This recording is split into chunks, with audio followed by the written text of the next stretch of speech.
3 years after Oren Vale was rejected by the Alpha, who was supposed to be his destined mate, he was standing in the doorway of a tavern storage room, watching 11 wolf pups destroy everything he owned. A leather ball rolled past his boot. 2 gray pups chased it across the floor, growling like they were fighting for a throne. Another pup was climbing a shelf he had told them not to climb at least 6 times that morning. A tiny black pup sat on Oren's foot and made a weak, dramatic whimper. Oren looked down. "Shade, you ate 10 minutes ago." Shade stared up at him with huge golden eyes and whimpered louder. Behind Oren, Mira Ashen gave a dry laugh. Mira was the owner of the Border Tavern, a sharp-tongued beta woman in her late 40s who had given Oren work and a room when he had nowhere else to go.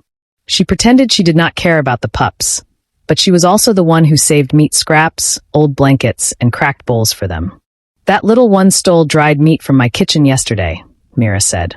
"Do not let the sad eyes fool you." Oren sighed, but his mouth softened. "They are not thieves. They are resourceful. They are criminals with soft ears," Mira said. "And they are outgrowing this room." Oren looked at the chaos. Mira was right. The storage room had once held barrels and spare linens. Now it held 11 abandoned werewolf pups, most of them still more comfortable in wolf form than human form. Some were young alphas who had become unstable after trauma. Some were omega pups who had locked down their scent until they barely felt alive. Some were beta pups nobody had bothered to claim because ambitious packs did not see value in them. To Oren, they were not useless. They were children. There was Shade, the tiny black pup who acted like Oren's personal guard. Trouble, the brown pup who chewed bootlaces. Flint and Ember, twin gray pups who could open simple locks if left unsupervised. Rook, a silver pup who growled at every shadow. The others had all come to him the same way. Hungry, cold, frightened, and somehow certain that he was safe. Oren had never understood why they kept finding him. He was not supposed to be special. Moonridge Pack had made that clear 3 years ago. Darian Frost, his destined alpha, had said it in front of everyone. "Your scent is too faint. Your pheromones are weak. You cannot soothe an alpha. You cannot carry a strong bloodline. This bond is defective." Darian had rejected him publicly, and Oren had left that night believing something inside him was broken. Then the pups started coming. No maps. No escort. No reason to know his name. They simply appeared near the tavern, one after another, like they had followed something only they could feel. Before Mira could complain again, the sound downstairs changed. The tavern was usually loud with drunk customers, scraping chairs, and bad arguments. This was different. Heavy boots. Several pairs. Moving together. Myra's expression sharpened. "That is not our usual crowd." Oren quickly pulled the storage room door shut. "Stay here. Quiet." Trouble yipped. "I mean it," Oren whispered, then followed Mira downstairs. Halfway down, he froze. 6 warriors stood inside the tavern entrance, wearing dark uniforms marked with the silver crest of the Northern Dominion. They were not common guards. They moved like trained soldiers. But the man at the center took all the air from the room. He was tall, broad-shouldered, and dangerously calm.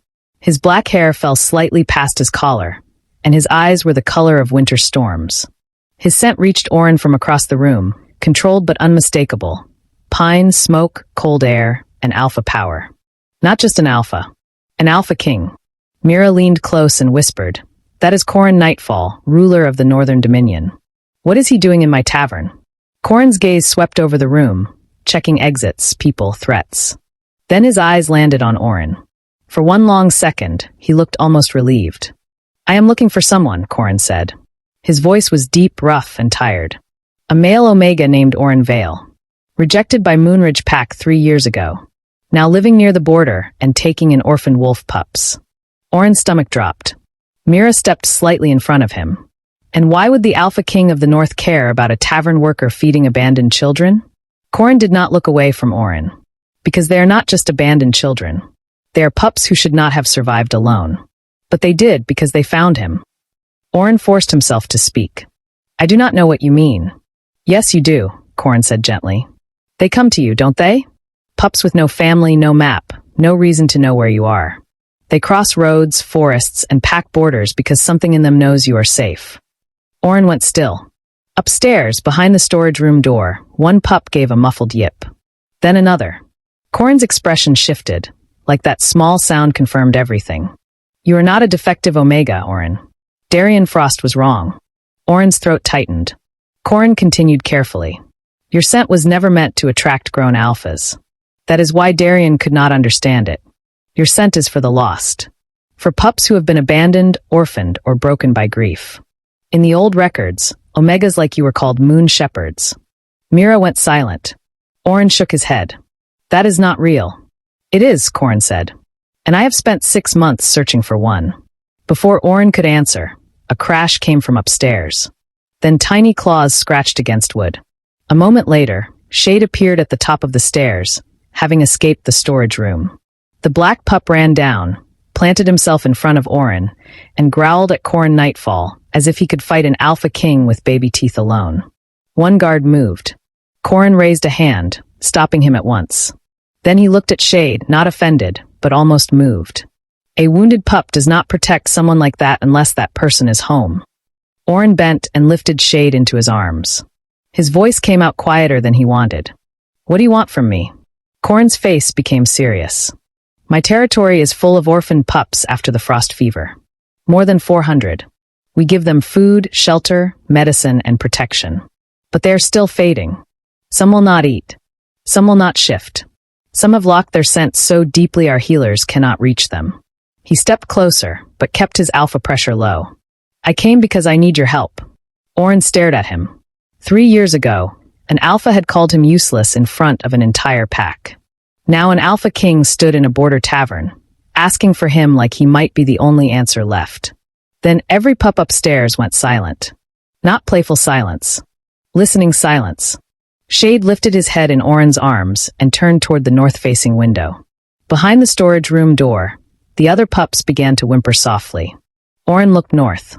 And for the first time, beneath the noise of the tavern and the pounding of his own heart, he felt it. Hundreds of small, silent cries calling from the dark. Oren did not answer Corin immediately. He stood in the middle of Myra's tavern with Shade trembling lightly in his arms, the other pups quiet behind the storage room door upstairs, and the Alpha King of the Northern Dominion watching him like this decision mattered more than anything else in the room. For 3 years, Oren had trained himself not to expect anything good from alphas. Expectation led to disappointment. Trust led to humiliation. He had learned that lesson the night Darian Frost rejected him in front of an entire pack and called him defective. So when Corin said he needed him, Oren's first reaction was not pride. It was caution. You have healers, Oren said slowly. You have caregivers, warriors, resources. I have a storage room and a group of pups that barely listen to me. They listen, Mira said dryly. They just ignore instructions they don't like. Corin's gaze stayed steady. We have everything needed to keep them alive. But they are not getting better. Oren frowned. Explain. Corin took a step closer, but not enough to crowd him. His alpha scent remained controlled, almost deliberately softened. After the frost fever, we gathered orphaned pups from multiple packs. They are fed, treated, and protected. But many refuse to eat. Some stay in wolf form for months. Some Omega pups have locked their scent completely. Alpha pups react with aggression to anyone who gets too close. Beta pups simply stop responding. Oren's chest tightened. He had seen all of that before. Rook had arrived like that, growling at everything that moved. Shade had refused food for days and screamed if anyone touched him. Lumen, no, not yet, he had not met Lumen. But he knew there would be others like that. Why me? Oren asked. Corin reached into his coat and pulled out a small piece of cloth. Because of this. Oren hesitated, then took it. The scent was faint. Almost nothing. But it was unmistakably his. Oren froze. One of the pups we rescued carried this scent, Corin said. Then another. Then another. None of them knew each other. All of them had been alone. And all of them had followed this trail south. Myra's expression changed. They followed him? Yes. Oren stared at the cloth. His scent had never been strong enough to hold an alpha's attention. That was what Darian had said. Too faint. Too weak. Not worth keeping. But these pups had followed it across distance and danger. Corin's voice softened. You are not a defective Omega. Your scent was never meant for adult alphas. It is meant for lost pups. In old records, Omegas like you were called moon shepherds. Oren shook his head immediately. That sounds like a story, not something real. I thought the same, Corin said. Until I saw the pattern. Until I found you. Upstairs, a faint scratching sound came from the storage door. Then a small yip. Corin glanced toward the stairs, and something in his expression shifted. They're listening. They always listen, Mira said. They just pretend not to. Oren looked between them, then back at Corin. What exactly do you want from me? Come to Northern Dominion, Corin said. Bring your pups. See the shelters. Tell us what we are doing wrong. Help us fix it. Oren let out a breath. And your nobles will accept that? They will not, Corin said plainly. Some already oppose this. They believe I am chasing a myth. Others do not want an unknown Omega influencing the future of our pups. That's honest, Oren said. I prefer honesty, Corin replied. Oren studied him for a moment. Corin had not used alpha pressure. He had not ordered him. He had not even stepped too close. That alone made him different. I have conditions, Oren said. Corin nodded at once. Name them. My pups stay with me. All of them. No separation, no training program forcing them away from me. Agreed. I decide what is safe for them. Agreed. If I go there and cannot help, I leave. No pressure. No debt. Corin hesitated for half a second, then nodded. Agreed. Oren took a breath. And no mating expectations. No banding. No clamming. I am not going there to become part of your bloodline. The room went quiet. Even Mira raised an eyebrow. Corin's answer came without delay. Agreed. I am asking for your help, not your bond. Oren watched him carefully. And if your nobles push that anyway? They answer to me, Corin said. There was no arrogance in his voice. Just certainty. Oren felt something shift slightly in his chest. Not trust. Not yet. But something close to it. I need time, Oren said. Corin nodded. Until morning. I cannot stay longer. After that, Corin moved to a table with his guards. He did not pressure Oren again. Mira followed Oren upstairs. The moment the storage door opened, chaos returned. Trouble immediately jumped on Oren's leg. Flint and Ember ran in circles. Shade pressed against his side like he had never left. Mira leaned against the wall. Well, he wants me to help hundreds of pups, Oren said. Mira crossed her arms. And I could fail. Yes. Oren looked at her. Mira didn't soften it. You could fail. But staying here forever because one alpha called you defective? That's not safety. That's hiding. Oren sat down slowly, the pups gathering around him. Shade climbed into his lap. Rook settled near the door. Trouble chewed something she should not have. The others pressed close, warm and alive. These pups had found him. Not because he was strong. Because he stayed. What if he's wrong? Oren said quietly. Mira shrugged. Then you come back. And we continue this very chaotic, very illegal orphan operation. Oren let out a small laugh. Then he looked toward the north-facing window. For a moment, everything went quiet. And there it was again. The pull. Faint, distant, but real. Hundreds of small, quiet cries. Waiting. Oren pressed his hand against his chest. He had ignored it for years. Told himself it was nothing. Told himself he was imagining things. Now he knew it wasn't. By morning, he had made his decision. Corin was already standing when Oren came downstairs with Shade at his side. I'll come, Oren said. But we do this my way. Corin's expression softened, just slightly. Your way. Oren nodded. Behind him, the pups shifted. Then Shade suddenly turned toward the forest outside the tavern. He growled. Oren froze. Because the distant pull in his chest sharpened. Not far anymore. Close. Very close. Oren looked toward the trees. There's another one, he said quietly. And this time, the cry wasn't waiting. It was fading. Oren should have been packing, but instead he was already moving toward the forest before anyone told him to stop. The pull in his chest had sharpened into something urgent, thin and fragile like a thread about to snap. Shade stayed glued to his leg, low growls rumbling from his small body, while Corin followed without hesitation and Garrick signaled 2 guards to circle wide instead of closing in. No one questioned Oren now. That alone told him something had already changed. Stay back a little, Oren said quietly as they crossed into the trees. If the pup is scared, too many scents will push it deeper. Corin nodded immediately and slowed his steps, pulling his alpha presence down until it barely touched the air. That level of control wasn't normal. Oren noticed it even while focusing on the pull. The forest was damp with early light, branches dripping, ground soft underfoot. Oren kept one hand pressed lightly against his chest, following the direction of the feeling instead of any sound. It came in waves. Strong, then almost gone, then strong again. Like the pup was fading in and out. After several minutes, Shade stopped abruptly and crouched low. Oren followed his gaze and saw it. Movement under a fallen tree, barely visible beneath tangled roots and dead leaves. He lowered himself slowly, keeping his posture small, non-threatening. "Hey," Oren said gently. "I know you're there. I'm not going to drag you out. You can come when you're ready." No response. Only the faint smell of fear and starvation. "You don't have to trust me yet," Oren continued. "Just don't stay hidden alone." Shade crept forward, then lay down near the edge of the roots, making himself as non-threatening as possible. That small gesture mattered more than anything Oren could say. A weak sound came from beneath the tree. Then slowly, painfully, a small red-brown wolf pup crawled out. Oren felt his chest tighten at once. The pup was thin, shaking, formatted with dirt. One ear was torn, and around its neck hung a strip of cloth tied loosely like someone had once tried to claim or mark it. Its legs trembled so badly it nearly collapsed after a few steps. Oren didn't reach for it immediately. He placed his hand on the ground instead, palm up, waiting. The pup stared at him for a long moment, eyes dull with exhaustion but still alert enough to expect danger. Then it moved forward just enough to press its nose against his fingers. The moment it made contact, its body gave out.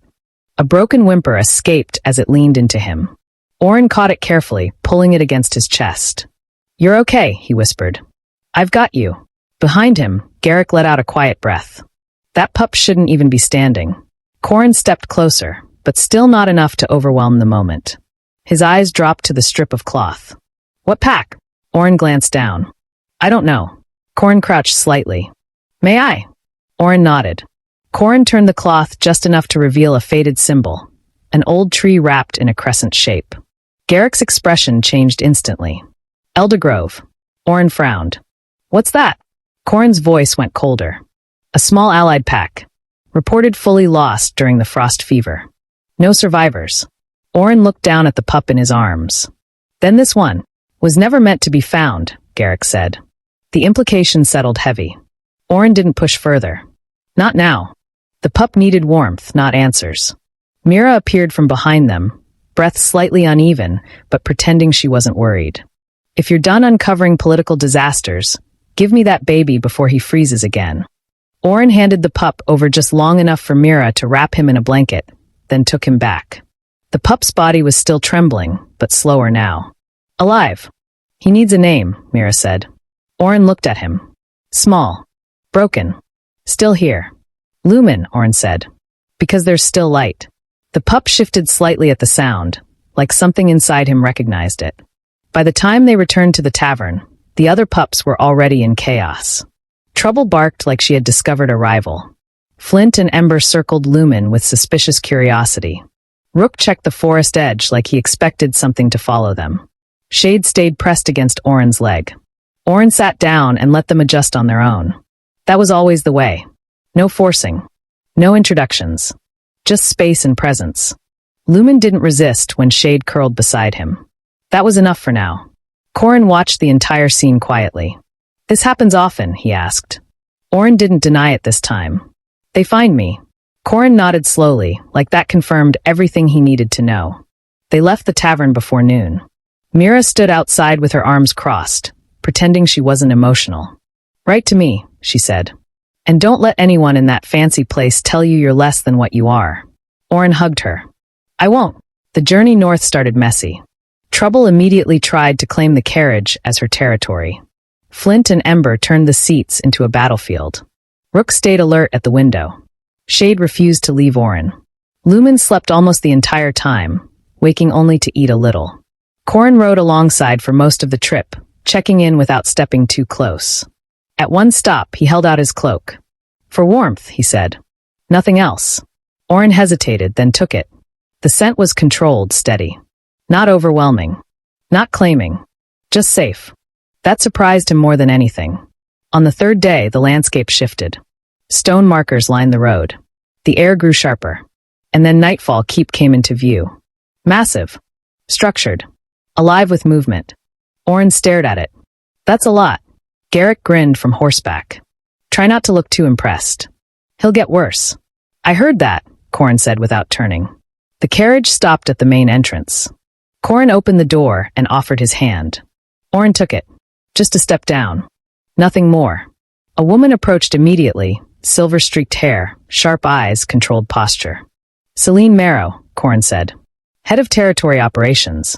Celine looked Oren over once, then the 12 pups behind him. Her gaze paused on Lumen, then on the cloth around his neck. Her expression hardened slightly. This is going to complicate things, she said. Oren adjusted Lumen in his arms. He's not a complication. Celine held his gaze for a moment, then nodded once.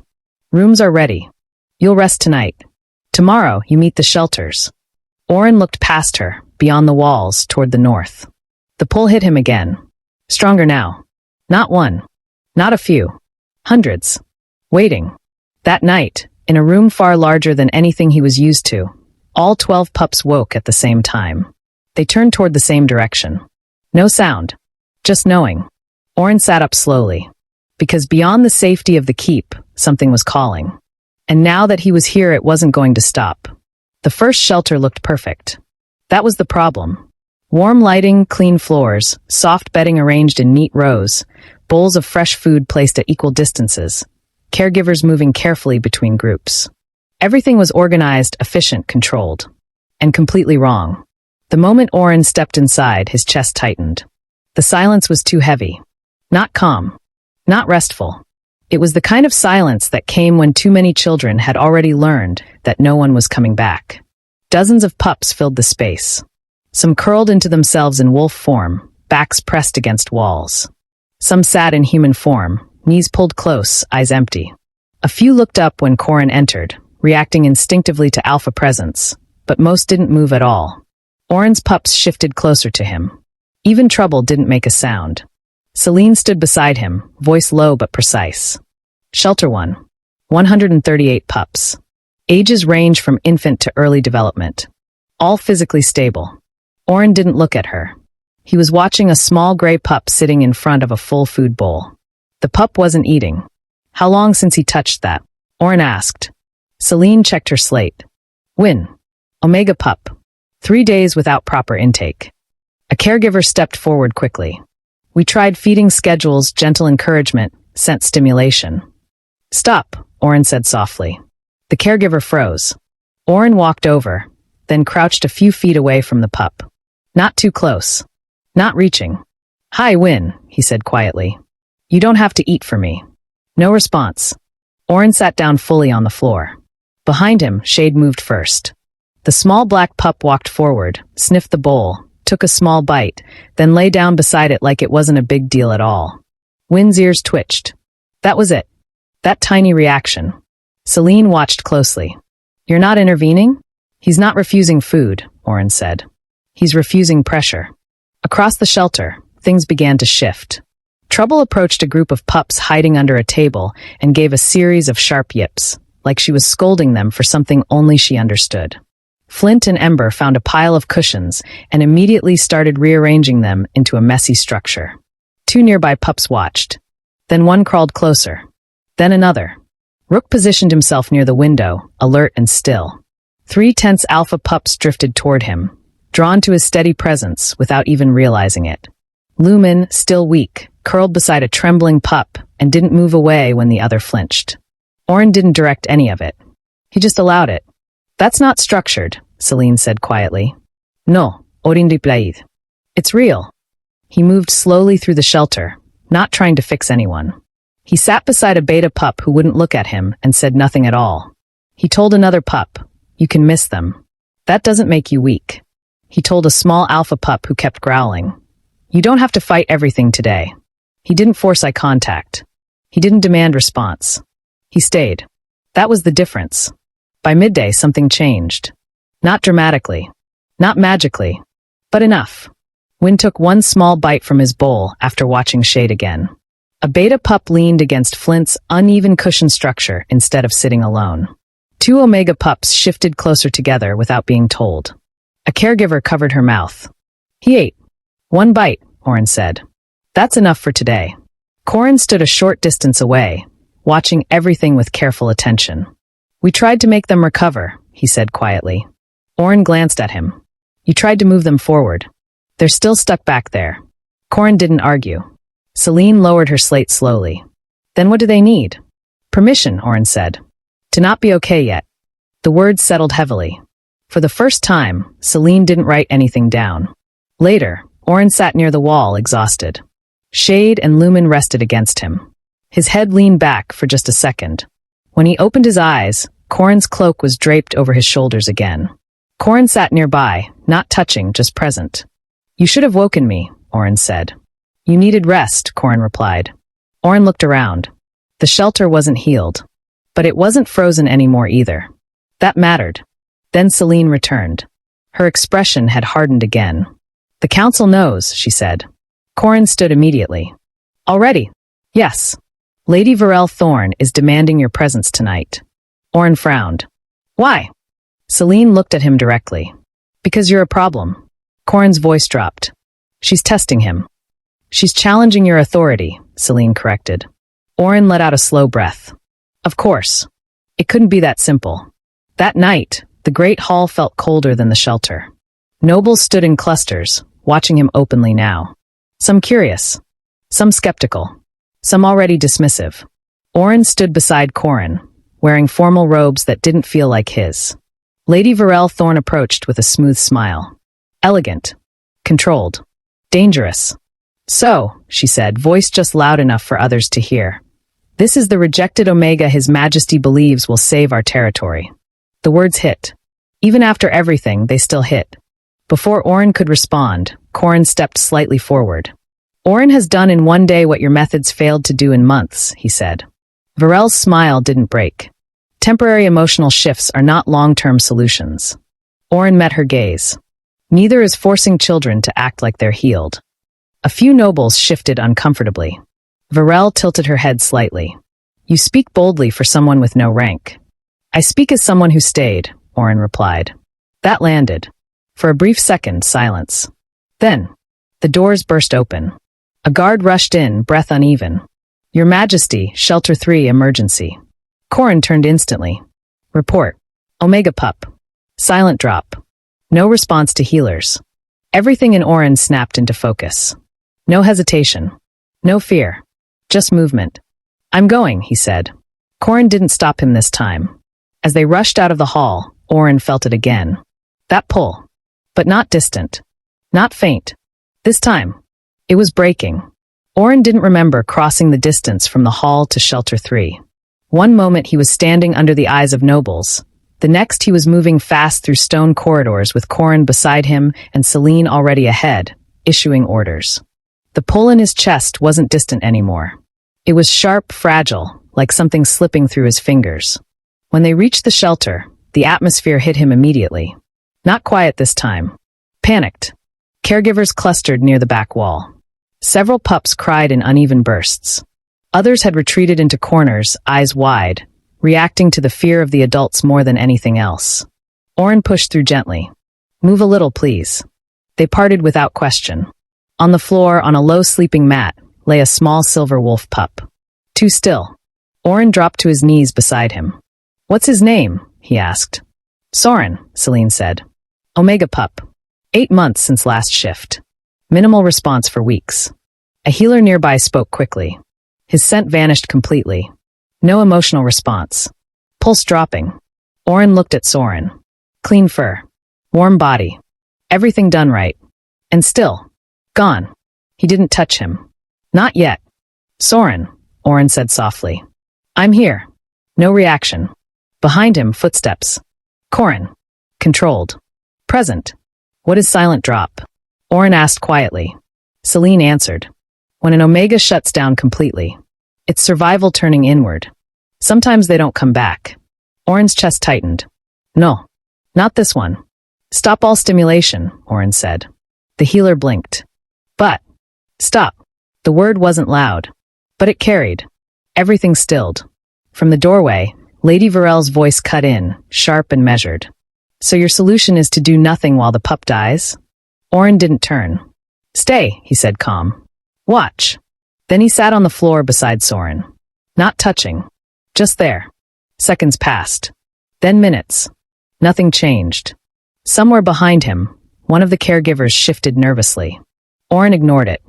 You don't have to come back all at once, he murmured. You don't have to wake up because we're scared. You don't owe anyone strength right now. Silence. Then, something small. A twitch. Barely there. The healer inhaled sharply. Oren didn't move closer. That's enough, he said softly. Just that much. Behind him, movement again. His pups. They had come. No one called them. Shade slipped in first, then Lumen, then the others. Trouble didn't bark this time. Flint and Ember stayed close together. Rook took position near the wall like a guard. They settled around Soren. Not crowding. Just present. The air shifted. Oren felt it. He let his own scent open slightly. Not strong. Not pushing. Just enough. A soft, cool presence. Like moonlight. Soren's breathing changed. Once. Twice. Then his body trembled. The shift came uneven, broken in places, but it came. Fur receded. Small limbs reshaped. A pale boy with silver hair appeared where the wolf had been. His eyes stayed closed. His lips moved. No sound. Oren leaned closer, still not grabbing him. I'm here. Soren's eyes opened. Gray. Lost. Papa, he whispered. The word broke the room. Oren swallowed hard. I'm not him, he said gently. But you don't have to be alone anymore. Soren stared at him. Then moved. Slowly. Clumsily. Until he collapsed into Oren's arms. The sob that came out of him was small, raw, real. Alive. But the moment didn't stay soft. It spread. Like something had been triggered across the shelter. One pup started crying. Then another. An alpha pup growled sharply. A beta pup bolted toward the wall. Two omega pups curled into themselves, scent locking again in panic. The entire room shifted into chaos. Celine started calling orders. Caregivers moved quickly. Garrick blocked the exit so no pup could run out into danger. Lady Varel stepped back, eyes wide. What is happening? They're memories, Oren said, holding Soren steady. They're reliving it. Corin stepped forward. Stopped. Then did something no one expected. He lowered himself. One knee to the ground. Alpha presence dropping, not rising. I am here, Corin said, voice steady but low. No one is leaving. No one is being taken. The shift was immediate. Not full calm. But enough. Oren felt something inside him respond. This wasn't just about Soren anymore. It was all of them. He closed his eyes for a second. Then let it open. His scent. Fully. Still soft. Still not overwhelming. But wider now. Reaching. Not commanding. Inviting. Shade pressed against a shaking pup. Lumen crawled closer to another. Trouble made a sharp noise that somehow cut through the panic better than any adult voice. Flint and Ember drew two pups into their messy little space. Slowly. The chaos broke. Not gone. But held. Soren's sobs softened into uneven breaths against Oren's chest. The room settled. Exhausted. Quiet again. But different now. Alive. When Oren finally looked up, Lady Varel had no words left. Corin stood slowly. His gaze moved across the shelter, then landed on her. You wanted to see his method, he said. Silence. You've seen it. Oren barely heard the rest. He was too tired. Everything felt heavy now. His body, his thoughts, even his breathing. Corin noticed immediately. He stepped closer. Stopped just short. May I? He asked quietly. Oren nodded. Corin draped his cloak more securely around him, one hand steadying him just enough. Warm. Safe. Not controlling. Oren leaned into it without thinking. Then, footsteps. Fast. A guard rushed in, breath uneven. Your Majesty. Corin turned. A messenger from Moonridge Pack has arrived. Oren stilled. The name alone was enough. The guard continued. Darian Frost is at the border. Silence dropped again. He claims the bond with Oren Vale was never properly severed. Oren's fingers tightened slightly against Soren's shoulder. And he says the guard hesitated. Corin's voice hardened. Say it. He says he's come to take back what belongs to him. The room went cold. Oren didn't look at anyone. Didn't move. But inside, something shifted. Not fear. Not anymore. This time, It felt like the past had come too late. The moment the guard finished speaking, the entire room felt colder. Darian Frost. 3 years ago, that name had the power to break Oren completely. Now it sat in the air like something distant, almost irrelevant and yet not fully gone. Oren didn't move at first. Soren was still in his arms, breathing uneven but steady now, alive because he had been allowed to come back on his own terms. Around them, the shelter had quieted again, the earlier panic settling into exhaustion. Corin's presence shifted beside him, controlled but dangerous. "He will not come near you," Corin said, voice low. Oren looked up. "I need to see him." Celine frowned immediately. "You're exhausted. This is not the moment." "It is exactly the moment," Oren said. He didn't raise his voice, but it held. "For 3 years, that part of my life has been unfinished," he continued. "If I don't end it now, it will keep following me." Corin studied him carefully. "If he pressures you, I step in." "I know," Oren said. "But let me speak first." There was a pause.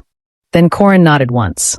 Darian was brought inside under guard, not into the shelter, but into a private receiving room. No audience. No counsel. Just the necessary witnesses. Oren changed quickly into simpler clothes. Corin's cloak remained around his shoulders, not because he needed it, but because he chose to keep it there. Shade stayed close. Lumen followed quietly. Even Soren, still pale, refused to let go of Oren's sleeve. When Oren entered the room, Darian was already there. For a second, nothing happened. Darian looked exactly as Oren remembered, tall, confident, composed. But there was something else now, too. Strain. Regret. Something less polished. "Oren," Darian said.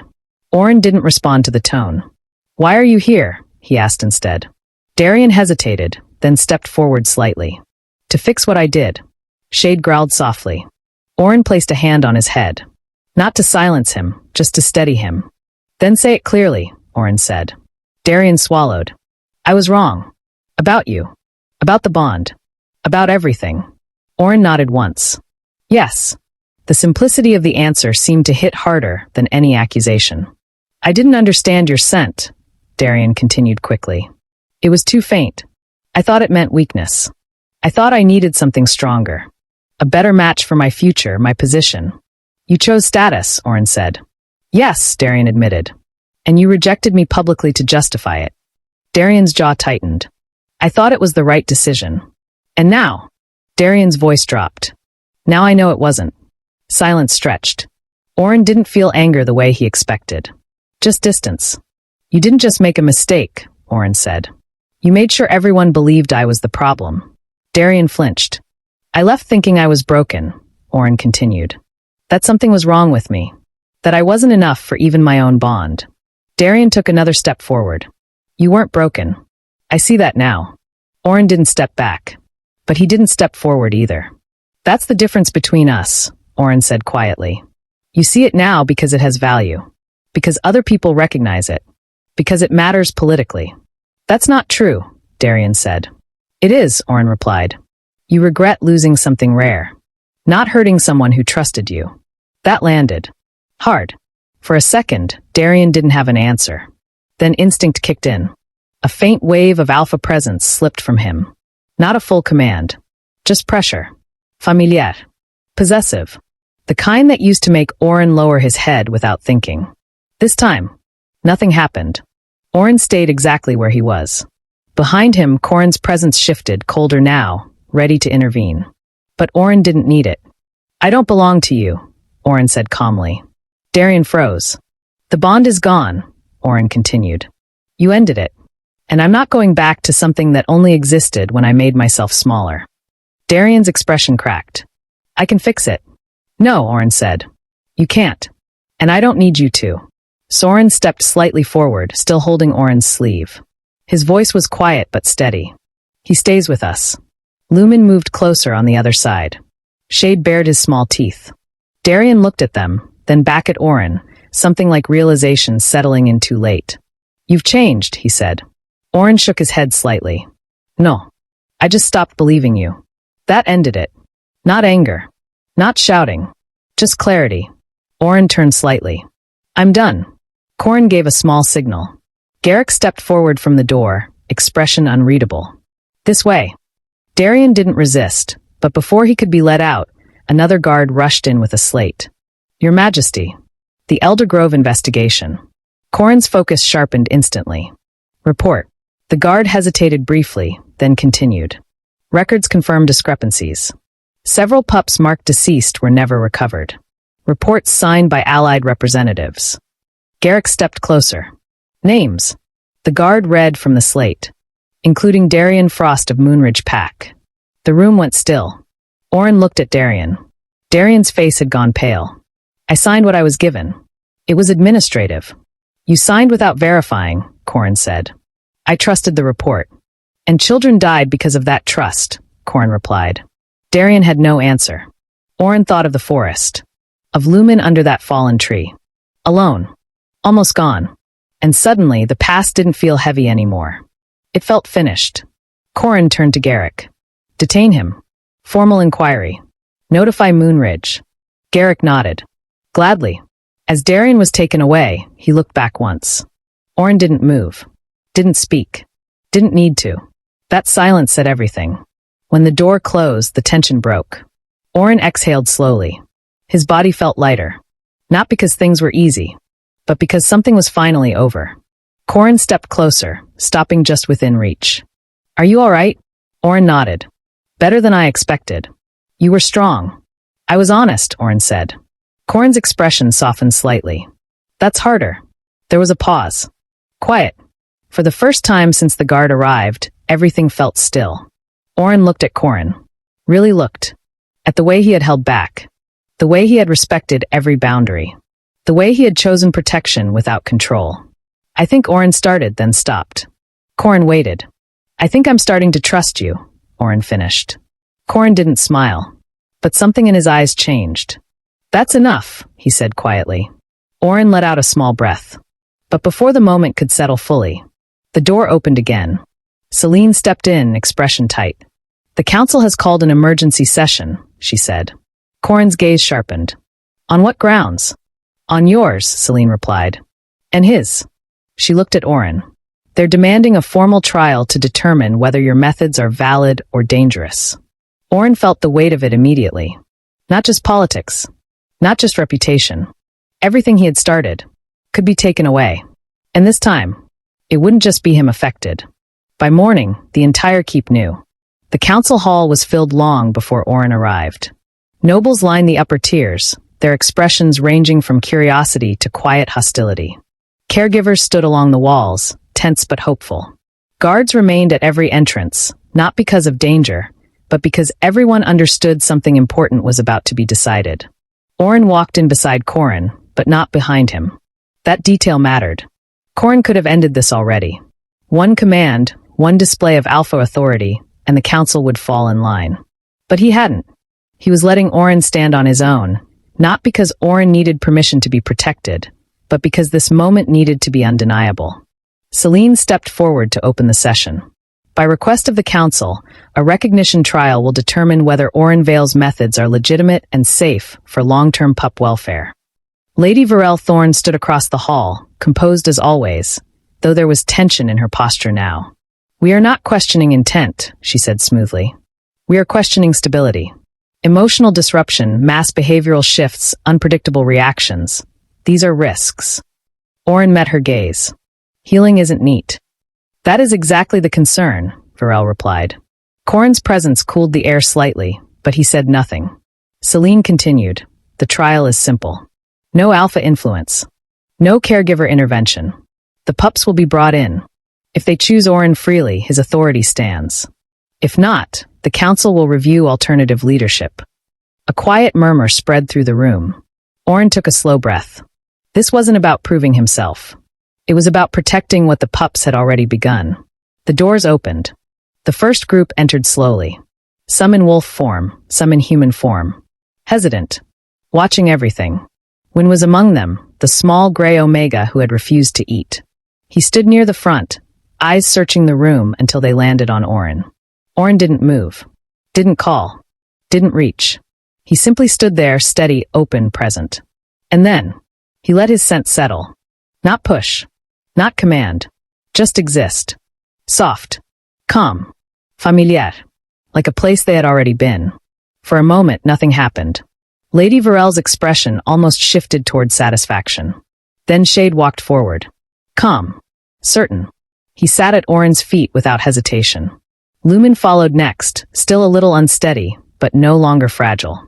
Soren came after him, small hand clenched into the edge of Oren's sleeve, not out of fear, but because he wanted to be there. Trouble trotted in with her usual confidence, as if the entire hall belonged to her. Flint and Ember followed, then Rook, taking his usual place slightly to the side like a quiet guard. Wynn moved last from that group. One step, then another, until he reached Oren and leaned into his hand. That was enough. Everything changed. More pups entered. And this time, they didn't hesitate as long. Some came slowly, some faster. Some in groups, some alone. Alpha pups who once reacted with aggression now approached without growling. Omega pups who had locked their scent stepped forward cautiously, but willingly. Beta pups who had stayed invisible now crossed the hall on their own. No one directed them. No one guided them. They chose. Soon, Oren was surrounded. Not crowded in fear, but gathered. The room, once tense with judgment, filled with something else entirely. Recognition. Soren stepped forward slightly, turning toward the council. His voice was small, but it carried. He didn't make us stop being sad, he said. He stayed until we weren't alone anymore. Silence followed. Complete. Even the nobles had nothing to say. Corin stepped forward then, no longer holding back. The trial is concluded, he said. His voice didn't need force. It carried anyway. Oren Vale is recognized as Moon Shepherd of the Northern Dominion. His authority over the shelters is permanent and protected. The reaction wasn't immediate. Then, a low sound. Not fear. Not panic. A rising wave of howls. Not from the nobles. From the wolves. Caregivers, guards, even some of the younger alphas, acknowledging what had just been proven. Lady Varel stood very still. Corin's gaze shifted to her. And now we address your decisions. Celine stepped forward with the investigation records. The truth unfolded in front of everyone. Elder Grove had not lost all its pups. Some had survived. Reports had been falsified. Responsibilities avoided. Lives reduced to paperwork. Lumen pressed closer to Oren as the details were spoken aloud. Darian's name was among them. So were others. And among the approvals, Lady Varel's authority. She tried to speak. To justify. To explain stability, resource limitations, necessary decisions. Corin didn't raise his voice. You abandoned children and called it order. That ended it. Her position was stripped. Authority removed. Oversight transferred completely under Corin and Celine's direction, with Oren at the center of pup welfare. Darian's case moved to formal judgment. The packs involved were investigated, and every remaining hidden pup was ordered into northern protection. Oren didn't feel satisfaction. Only a quiet sense of correction. It wouldn't undo what happened, but it would stop it from happening again. In the weeks that followed, everything changed. Moonhaven was established as a permanent sanctuary. Not just a shelter. A place designed around healing instead of control. Open spaces. Quiet areas. No forced schedules. No punishment for grief. Caregivers trained to stay, not fix. More pups arrived. Some angry. Some silent. Some convinced no one would keep them. Oren stayed. That was the difference. Shade became his constant shadow. Lumen grew stronger, slowly helping newer pups eat. Soren smiled more often, no longer afraid to speak. Trouble continued her mission of stealing anything she decided was important. Flint and Ember turned half the sanctuary into controlled chaos. Rook quietly watched everything, always alert.